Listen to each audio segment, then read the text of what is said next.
안녕하세요. 불보살님 가피 이야기 시간입니다. 자막을 보면서 큰 소리로 함께 읽어보시기 바랍니다. 부귀 시대에 석도태라는 스님이 계셨다. 상산이라는 곳에 있는 형당 정사에 머무르고 계셨다. 어느 날 밤 꿈을 꾸었는데 어떤 사람이 나타나 스님에게 말했다. 스님의 수명은 42년입니다. 42살까지 살다가 죽을 것입니다. 시간이 흘러 도태 스님은 42살이 되니 큰 병에 걸렸다. 스님은 스스로 죽음을 체감하고는 모든 것을 놓아버렸다. 그리고 자신이 가지고 있는 모든 재산을 남에게 보시하였다. 그때 함께 공부했던 도반 스님이 소식을 듣고 찾아와 스님께 말하였다. 관음경에서 말하기를 62억의 보살들에게 공양을 올려서 받는 복과 관세음보살 이름을 한 번 부르고 받는 복이 똑같다고 합니다. 스님은 어째서 관세음보살을 부르지 않습니까? 도태 스님은 그 말을 듣고는 크게 깨닫는 바가 있었다. 스님은 그 길로 방에 들어와 마음을 모아서 지극정성으로 관세음보살을 염불하였다. 밤과 낮을 가리지 않고 쉼없이 오직 염불하였다. 나흘 낮과 나흘 밤을 계속하여 염불하는데 호련히 한 줄기 하얀 빛이 스님이 앉아있는 침상 위로 비춰 들어왔다. 그 빛 속 사이로 관세음보살의 금빛 색깔의 두 발이 보였다. 스님은 놀라 자리에서 일어나 바닥에 엎드려 관세음보살에게 절을 올렸다. 순간 하얀 빛은 사라지고 스님의 온몸은 땀으로 흠뻑 젖어 있었다. 정신을 차려보니 몸은 가볍고 마음은 개운하였다. 뒤에 자신의 질병이 모두 사라졌음을 발견하였다. 관세음보살의 가피를 통해 병이 나은 스님은 불보살의 은혜를 갚고자 더욱 수행하고 널리 불법을 펼치다가 천수를 누린 뒤에 세상을 떠났다. 오늘 함께 이 석도태 스님의 이야기를 한 구절씩 읽어보면서 한번 이야기를 나눠보는 시간 가져보도록 하겠습니다. 부귀 시대에 석도태라는 스님이 계셨다. 부귀 시대는 중국이 분열되었던 5호 16국 시대가 있었습니다. 그 5호 16국 중에 한 나라가 북위라고 불렸습니다. 지금으로부터 약 1500년 전이다 생각하시면 되겠습니다. 부귀 시대에 석도태라는 스님이 계셨다. 석도태 스님, 법명은 도태고 성은 석씨입니다. 이 당시에 출가자의 모든 이름의 성은 석씨로 통일했습니다. 왜냐하면 김씨든 이씨든 박씨든 할 것 없이 출가를 하면 속가 때 쓰던 성을 다 놓아버리고 석가모니 부처님의 제자다 해서 석가모니 부처님의 이름을 본따 석씨로 성씨를 다 하나로 통일했던 시절이 있었습니다. 그래서 석도태 스님이라고 불리는 것입니다.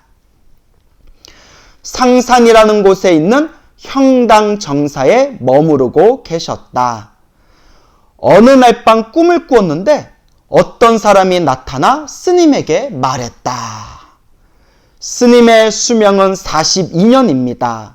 42살까지 살다가 죽을 것입니다.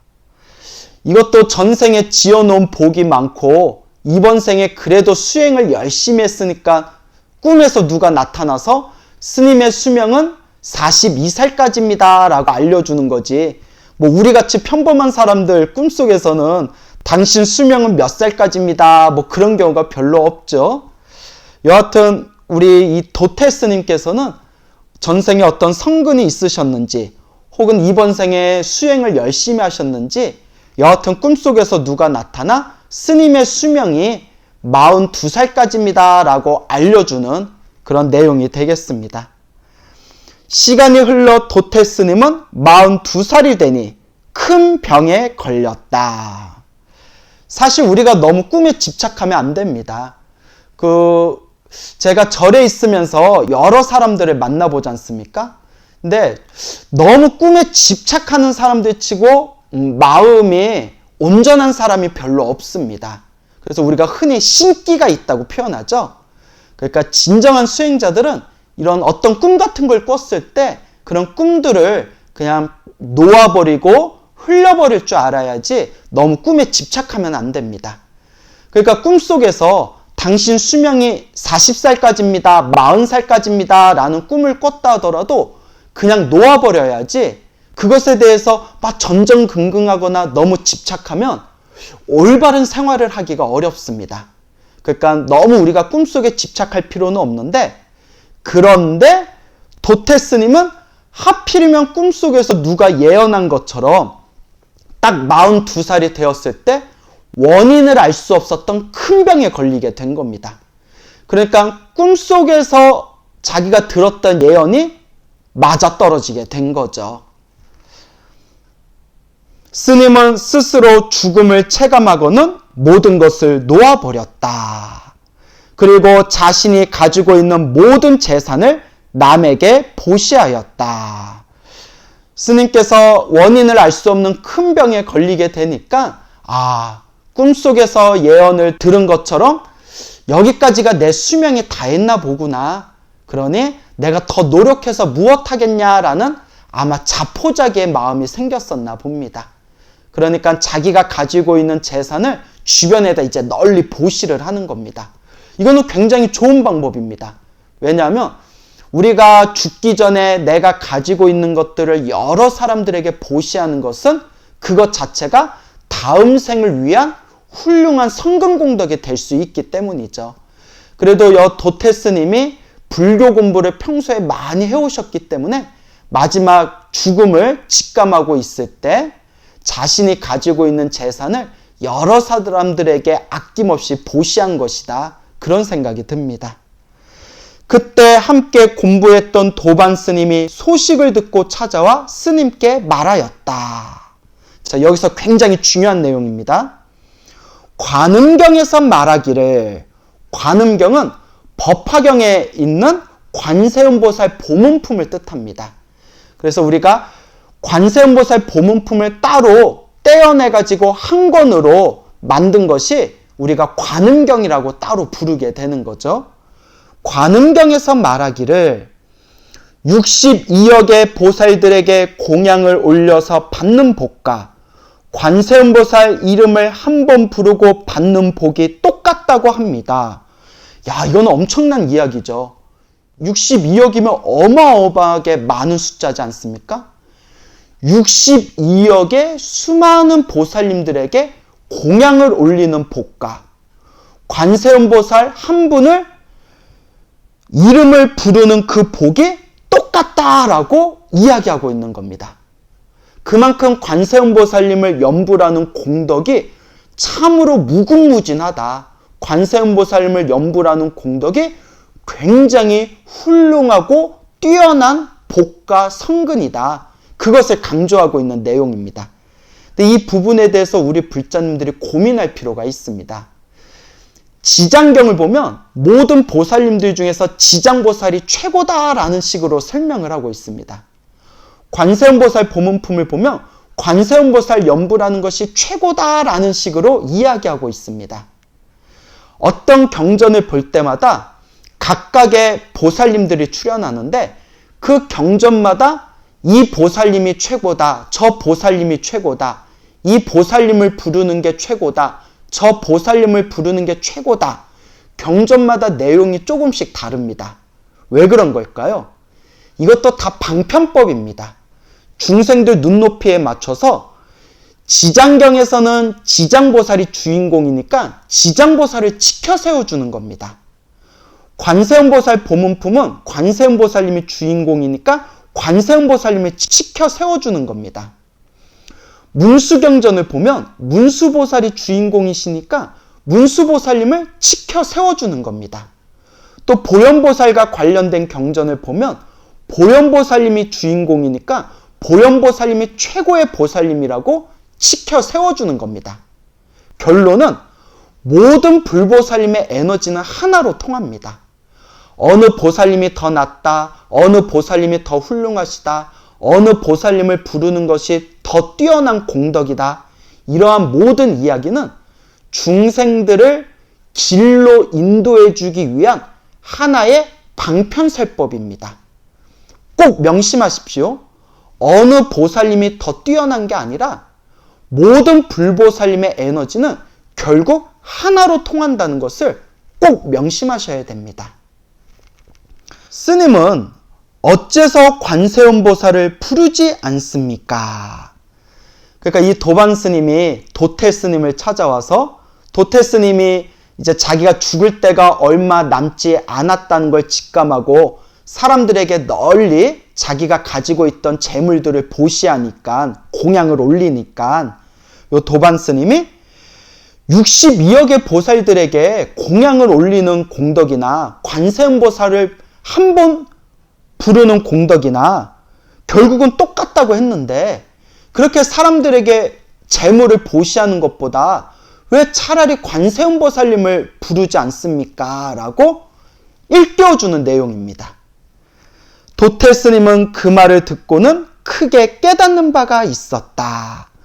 그래도 도태 스님이 평소에 불교 공부를 열심히 해왔고 또 평소에 성근이 있었기 때문에 그 도반 스님이 일깨워주는 그 말 한마디에 마음에서 딱 무언가가 일어나고 무언가 느낌이 딱 온 것이죠. 그래서 이제 도태 스님은 그 길로 방에 들어와 마음을 모아서 지극정성으로 관세음보살을 염불하였다. 자, 여기서 중요한 게 마음을 모아서 지극정성으로 염불하였다. 이게 모든 기도의 핵심입니다. 신묘장구 나란히를 기도하건 능원주를 기도하건 금강경을 독송하건 법화경을 사경하건 관세음보살을 염불하건 지장보살을 염불하건 광명진언을 외우건 옴마니반매음을 외우건 중요한 것은 마음을 하나로 모아서 간절하게 지극정성으로 일념이 되는 것. 일념, 생각을 하나로 모으는 것. 그게 모든 기도의 핵심입니다. 그래서 많은 불자님들이 스님 무슨 기도를 해야 더 좋을까요? 어떤 기도를 해야 더 효과가 좋을까요? 이런 질문들을 많이 하시는데 꼭 명심하십시오. 모든 기도는 결국 하나로 통합니다.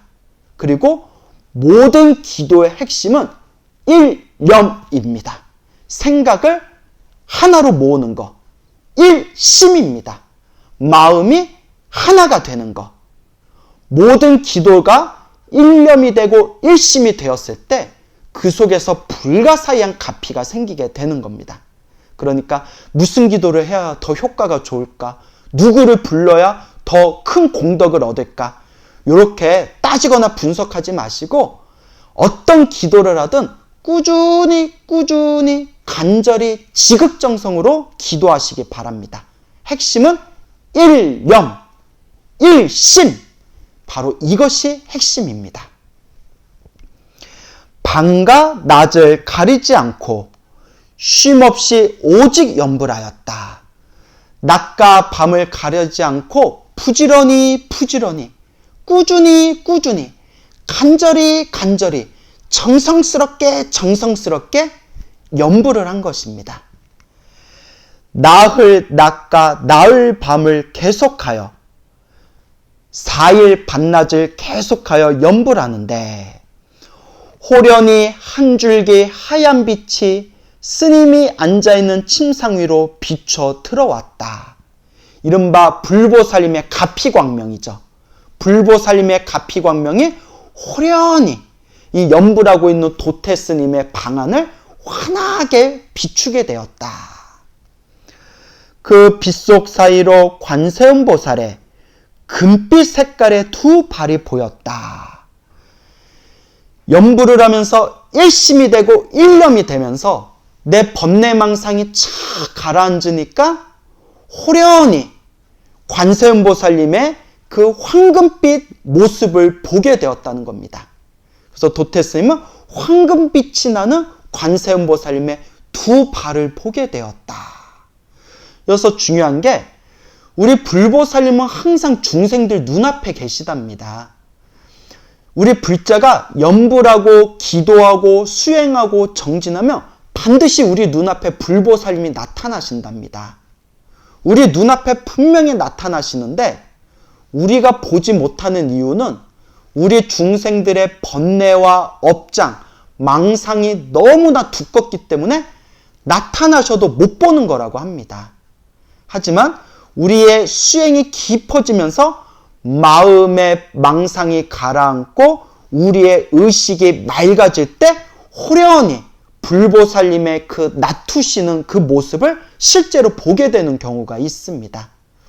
도태스님이 낮과 나흘 밤 동안 일심으로 일념으로 간절하고 정성스럽게 염불하니 호련히 번뇌망상이 가라앉으면서 그 관세음보살님의 현신을 보게 된 것이죠. 그러니 명심하십시오. 일념과 일심입니다. 스님은 놀라 자리에서 일어나 바닥에 엎드려 관세음보살에게 절을 올렸다. 순간 하얀 빛은 사라지고 스님의 온몸은 땀으로 흠뻑 젖어 있었다. 정신을 차려보니 몸은 가볍고 마음은 개운하였다. 업장이 소멸된 겁니다. 도태스님의 수명이 42살을 넘기기가 어려웠는데 일념으로 일심으로 염불을 하면서 관세음보살님의 현신을 보고 호련히 자신의 단명살의 업보가 사라지면서 이제 수명이 늘어나게 된 것이죠. 이것도 결국 누구의 공덕일까요? 도태스님의 공덕입니다. 도태스님이 지극정성으로 염불하였기 때문에 이와 같은 관세음보살님의 가피를 받을 수가 있는 것이죠. 뒤에 자신의 질병이 모두 사라졌음을 발견하였다. 관세음보살의 가피를 통해 병이 나은 스님은 불보살의 은혜를 갚고자 더욱 수행하고 널리 불법을 펼치다가 천수를 누린 뒤에 세상을 떠났다. 관세음보살님의 가피를 받은 뒤에 자신의 질병이 사라지고 수명이 연장되었으니 평생 부처님과 관세음보살님의 은혜를 갚아야 되겠다라는 마음이 저절로 일어나지 않겠습니까? 그러면 부처님과 관세음보살님의 은혜를 갖는 가장 최고의 방법이 무엇일까요? 바로 부처님의 가르침을 널리 펼치는 것입니다. 부처님의 가르침을 널리 펼치는 이 법공양이야말로 불보살의 은혜를 갚는 최고의 방법이라고 선지식들께서는 말씀하셨습니다. 그와 같이 수명이 늘어나신 도태스님은 평생 널리 불법을 펼치다가 천수를 누린 뒤에 장수를 하시고 난 뒤에 편안하게 세상을 떠나시게 됩니다. 여러분, 꼭 여러분들에게 드리고 싶은 이야기가 있습니다. 불보살의 가피는 분명히 존재합니다. 그리고 우리가 정말 지극정성으로 간절하게 기도하면 놀랍고 신비한 기적 같은 그런 가피를 우리가 체험할 수가 있습니다. 단, 아무리 기도해도 안 되는 것은 안 되는 게 있습니다. 솔직히 여러분들에게 말씀드리자면 아무리 기도해도 풀리지 않는 게 꼭 하나는 있더라고요. 그 풀리지 않는 숙제가 바로 우리가 이번 생에 갚아야 할 빚덩어리들입니다. 전생에 지어놓은 빚이 너무나 많으면 우리가 아무리 열심히 기도해도 그 빚이 잘 안 풀릴 때가 있습니다. 그러면 어떻게 해야 될까요? 그래서 더욱 열심히 기도해야 되고 더욱 열심히 수행해야 되고 더욱 열심히 정진해야 됩니다. 바로 내가 이번 생에 풀어야 할 숙제이기 때문입니다. 여러분 꼭 명심하세요. 불보살의 가피는 분명히 있다. 기도를 간절하고 정성스럽게 하면 반드시 그 가피를 받게 된다. 단 아무리 기도해도 안 풀리는 게 있기는 있더라. 그 도저히 풀리지 않는 그 나의 업보가 이번 생에 내가 풀어야 할 숙제다. 결론은 마음 공부입니다. 결국 기도라는 것도 내 소원 이루어지게 해주세요. 내 소원 들어주세요. 저 소원 성취하게 해주세요. 그게 진정한 기도가 아니라 기도를 통해서 내가 지었던 업장을 소멸하고 이번 생에 풀어야 할 내 숙제를 갚아나가고 궁극적으로 내 마음을 수행하고 내 공부를 통해서 내 마음의 공부가 하나하나 이루어지는 것. 그게 바로 진정한 기도의 의미라는 것을 우리 불자님들이 꼭 명심하시기 바랍니다. 여러분, 진정한 기도는 내 욕망의 성취가 아니라 내 마음의 수행, 내 마음의 공부라는 것을 꼭 명심하시기 바랍니다. 오늘 영상을 보신 여러분들께 불보살님의 가피가 항상 함께 하시기를 축원드리겠습니다. 여러분 성불하십시오.